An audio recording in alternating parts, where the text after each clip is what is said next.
So we're looking at this study where advanced language models like GPT 4.5 and LLM 3.1 are being pitted against humans in Turing tests, and the findings are pretty intriguing.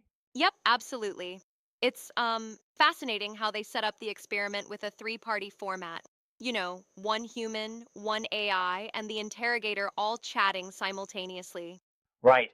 And the key twist here is that when these models are provided with a persona prompt, like they adopt a young internet savvy persona, they fool people into thinking they're human, sometimes even more often than real humans.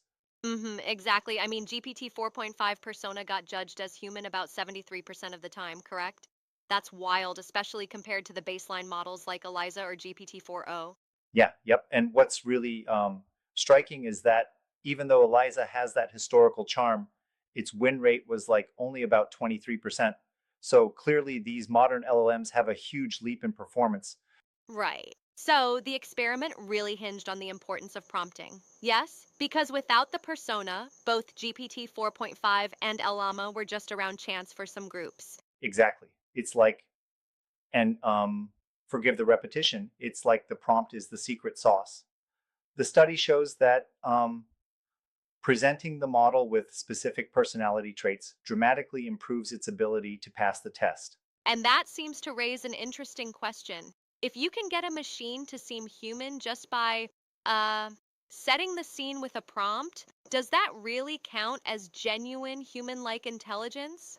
Oh, absolutely. I mean, there's a bit of a debate there. Some argue it's just a trick, like a set of pre programmed responses rather than true understanding. But then again, even a human can be coached to behave in a certain way in a conversation, right? Yeah, that's a fair point, but don't you think there's a risk with this approach? I mean, it might just be exploiting sort of heuristics and judges rather than demonstrating deep cognitive abilities. I see what you're saying, and it's a valid challenge. Yet, consider that the test itself is about indistinguishability.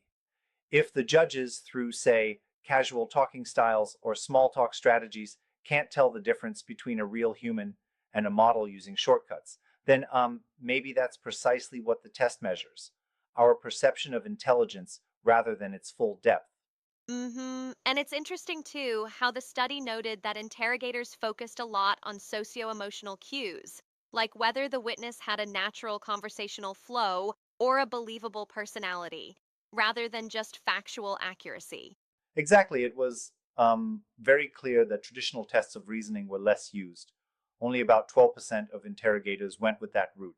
Instead, they picked up on subtle cues like, oh, that was a pretty human error, or noticing, a natural warmth in the dialogue. And that makes me wonder if social intelligence becomes the benchmark for humanness, then perhaps these models aren't just mimicking language, they're tapping into something very context dependent in human interactions. Right, though I'll push back a bit. While it's impressive that models like GPT 4.5 with a persona can outsmart humans in these tests, one could argue it still doesn't imply full human like cognition. It might just be superb mimicry honed by billions of words in its training. True, true. But then again, if the measure of the Turing test is about substitution in short conversations, how much does that really matter when it comes to replacing certain human roles? Yeah, exactly. The implications are huge in terms of uh, potential social and economic impacts. Think about jobs, online interactions, or even personal relationships.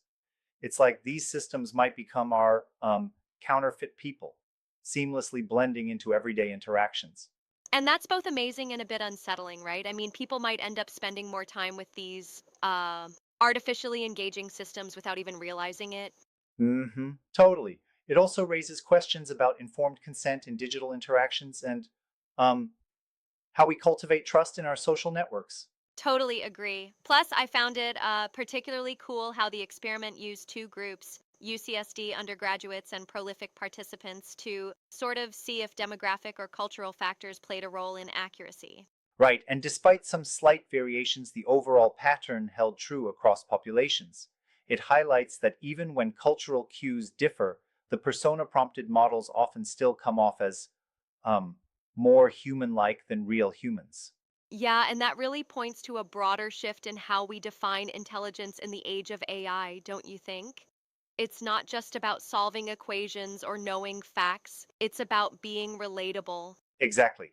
And maybe that's a lesson for all of us in this digital era, how to connect more authentically, which is, well, more human than ever. For sure. It's, yeah, an ongoing dialogue of what it means to be human in a world where machines are learning our social cues almost as rapidly as we are.